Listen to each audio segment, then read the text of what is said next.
Abraham Maslow discovered that after self-actualization, you could evolve into the stage of self-transcendence.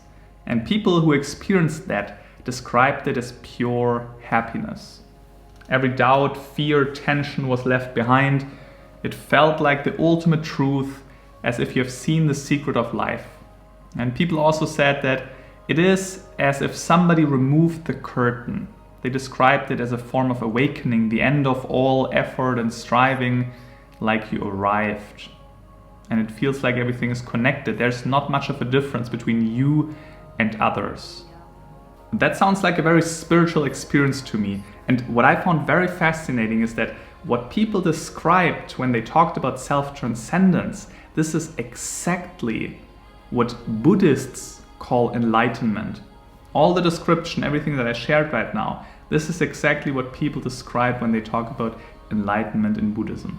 And now it becomes even more interesting. It seems like the Eastern world and the Western world are talking about exactly the same final developmental stage, but they're totally different approaches to it. Right? So the Buddhists, they more talk about letting go of desires, just sit there, meditate, and just work towards enlightenment by letting go. And Abraham Maslow talks about this pyramid of need, where it's about fulfilling desires and needs. And this is how you grow, by making the experiences in real life, and you can work on it. But both, independent of the different approaches, talk about the same stage that you will ultimately develop into. Now, Maslow also said that he found out that people who reported those experiences about self-transcendence, they're not constantly at the stage usually. That's at least the people he talked to. But they had those moments, those sneak peeks where they understood and felt exactly that way. And he called those moments peak experiences. And he also said that the more developed you are, it's more likely that you have those peak experiences. But Abraham Maslow also said that you can engage in certain activities that make it more likely that you foster and have such a peak experience. For example, reclusive contemplation, body practices like yoga, exotic travel, classical music, bird watching, love making, performing perfectly, such as playing the drums or being a speaker.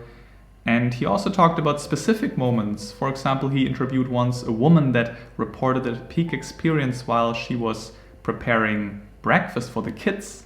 And her husband was playing with the kids while she was doing all that. And suddenly she felt this peak experience.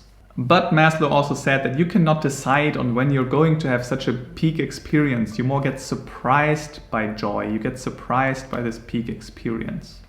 It's like chasing happiness. You know, happiness is more of a side product. The more you chase it, the less likely it becomes. It's the same with peak experiences. And nevertheless, Maslow also said that psychedelics, so for example LSD and psilocybin, those are substances with which it seems to be able to more consciously and deliberately evoke a peak experience. But he himself, he didn't do a lot of research into that. He just noted this as a side note, which I think also here is quite interesting to add. Now, finally, I would like to mention that it's very important to not just focus on the spiritual practice and just meditate without actually meeting the foundation, you know, self-esteem, belonging, safety, the physiological needs. If you don't do that first, it's going to be quite counterproductive to just try to develop up here and develop towards the self-transcendence. It's like building a house. You don't start with the roof. The higher the degree of psychological health, the greater the frequency of peak experiences, the more intense they are, and the more illuminative, that is, the more cognitive they are, the more you learn from them.